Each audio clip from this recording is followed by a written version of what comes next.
बिस्मिल्लाहिर्रहमानिर्रहीम। मुहतरम सामईन कराम, अस्सलामु अलैकुम वरहमतुल्लाहि वबरकातुहू। उम्मीद है आप खैरियत से होंगे। आज की क्लास में मैं आप सबको खुश आमदीद कहता हूँ और आज जिस मौजू पर इंशाअल्लाह मैं आपको बताऊँगा वो है कैफियत के लिहाज से इदगाम की दो अक़साम हैं, एक इदगाम ताम और इदगाम नाक़िस। गुज़श्ता क्लास में मैंने बताया था कि साकिन और हरकत के एतबार से इदगाम की अक़साम, लिहाजा मुसलसल कई क्लासों में इदगाम के हवाले से मैं बात करता हुआ आ रहा हूँ। आज की क्लास में बताऊँगा कि इदगाम ताम क्या होता है और इदगाम नाक़िस क्या होता है। इदगाम ताम और इदगाम नाक़िस का कायदा और इनकी माना जानने के लिए आप इस क्लास में आखिर तक रहें और अपने पास इनके नोट्स पॉइंट जो है आप नोट करते जाएं ताकि कुरान मजीद के अंदर समझने में आप सबको आसानी हो।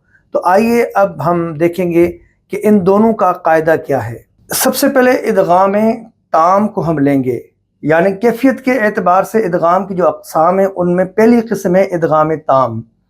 इदगाम ताम की जो लुग़वी माना है वो है मुकम्मल या पूरा, यानी मुकम्मल या पूरा करना। और इसकी जो इस्तिलाही माना या इसका कायदा वो क्या है कि मुतक़ारिबैन और मुतजानिसैन। मुतक़ारिबैन और मुतजानिसैन के बारे में भी आप जानते हैं। इन दोनों की क्लासें मैं वीडियो बना चुका हूं और इनकी क्लासें डिस्क्रिप्शन में मौजूद हैं, आप चैनल पे भी देख लें, इनकी भी क्लासें देखें ताकि पता चले कि मुतक़ारिबैन का कानून और हरूफ क्या है और मुतजानिसैन का कानून और उसके हरूफ क्या है। तो लिहाजा मुतक़ारिबैन और मुतजानिसैन के हरूफ में जो पहला हर्फ है उसको दूसरे हर्फ के अंदर मुकम्मल तौर पर इदगाम करना, दाखिल करना, इस तरह दाखिल करना कि उस पहले हर्फ की कोई सिफत बाकी न रहे, यानी पढ़ने में बिल्कुल महसूस न हो। ये है इदगाम ताम का कायदा। अब इसको मिसालों के ज़रिए से मैं आपको समझाऊंगा कि मिसालों में इदगाम ताम को कैसे दूसरे हर्फ के अंदर मुदगम किया जाता है। अब देखिए इदगाम ताम की मिसालें। सबसे पहली मिसाल है क़ुर्रब्बी।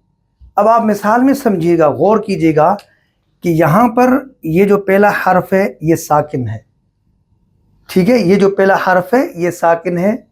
इस पे देखिएगा आप, ये मुतजानिसैन का कायदा है। मुतजानिसैन यानी मिलते जुलते हरूफ जो है, इस हर्फ को इस रा के अंदर मुकम्मल इदगाम किया जाएगा, दाखिल किया जाएगा और पढ़ने में ये लाम बिल्कुल नहीं आएगा। जैसे क़ुर्रब्बी, क़ुर्रब्बी यानी कुल रब्बी पढ़ना ये गलत है, यानी पढ़ने में ये जो लाम है ये बिल्कुल नहीं आएगा, क्योंकि मुकम्मल इस रा के अंदर ये मुदगम हो गया, दाखिल हो गया, तो आवाज़ सिर्फ रा की आएगी, लाम इसके अंदर मुकम्मल दाखिल हो गया। ये है इदगाम ताम। और इसी तरह इस मिसाल में देखिए, जैसे मिर रब्बिही, इसको आप कभी ये नहीं पढ़ेंगे कि मिन रब्बिही, बल्कि इसको पढ़ते हैं मिर रब्बिही। यहाँ पर भी ये नून मुकम्मल तौर पर इस रा के अंदर मुदगम हो गया, पढ़ने में ये नहीं आएगा, कैंसिल हो गया। हम पढ़ेंगे इसको मिर रब्बिही। या इसी तरह एक और मिसाल है, आप देखिए बर्रफ़अहुल्लाहु, बर्रफ़अहुल्लाहु, यानी लाम जो है वो साकिन है, वो रा के अंदर मुकम्मल मुदगम हो गया, यानी कोई इसमें लाम की सिफत बाकी नहीं है। इसको कहते हैं इदगाम ताम। दूसरी किस्म है इदगाम नाक़िस। इदगाम नाक़िस कहते हैं यानी अधूरा इदगाम, यानी मुकम्मल इदगाम न हो बल्कि कोई सिफत बाकी रह जाए। इसका कायदा क्या है कि पहला हर्फ दूसरे हर्फ के अंदर इस तरह दाखिल हो, इस तरह मुदगम किया जाए कि पढ़ने में पहले हर्फ की कोई सिफत बाकी रह जाए, यानी जब उसको पढ़ेंगे, अदा करेंगे तो महसूस होगा पहले हर्फ की कोई ना कोई सिफत बाकी महसूस होगी। ये है इदगाम नाक़िस।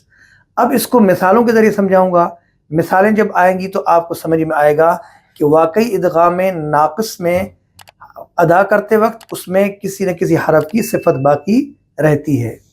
इदगाम नाकिस की पहली मिसाल आप देखिए, मैं यकूल, ये है नून साकिन। इस नून साकिन को हमने या के अंदर मुदगम कर दिया, लेकिन कानून कायदा याद रखें कि मुदगम करने के बाद पढ़ने में पहले हरफ की कोई ना कोई सिफत बाकी हो। अब जैसे हम पढ़ेंगे मैं यकूल,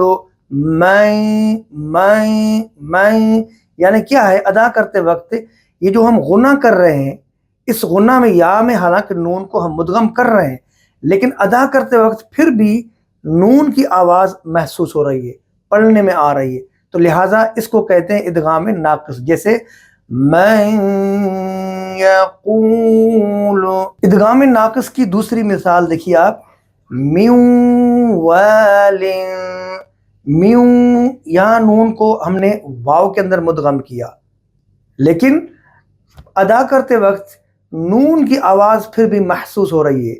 म्यू वालिन, म्यू वालिन। मोहतरम सामीन, मैं उम्मीद करता हूँ कि आज की क्लास कैफियत के एतबार से जो इदगाम की दो अक़साम मैंने रखी, इदगाम ताम, इदगाम नाकिस, आपको समझ में आ गया होगा। और आप मुशाहिदा करें, अपनी तिलावत जब करें, कुरान मजीद को जब पढ़ रहे हैं, तो यकीनन इन कवायद को, इन कवानीन को अपने सामने रखते हुए तिलावत करें और अपनी तिलावत को दुरुस्त करें। मैं इंशाल्लाह इस उम्मीद के साथ आपसे इजाज़त चाहता हूँ कि आप इस चैनल को कंटिन्यू फॉलो करें और हर वीडियो को आप सुनें और देखें और बाकायदा इसके बुनियादी जो पॉइंट्स हैं वो अपने पास नोट करें। इंशाल्लाह ताला फिर अगली वीडियो में आपके साथ मिलूँगा। अल्लाह हाफिज़। अस्सलामु अलैकुम व रहमतुल्लाहि व बरकातुहू। लर्न कुरान विद कारी अब्दुल जब्बार। दिलकश तिलावत और तजवीद के उसूलों के साथ कुरान मजीद को सीखने के लिए कारी अब्दुल जब्बार के ऑफिशियल यूट्यूब चैनल को सब्सक्राइब करें।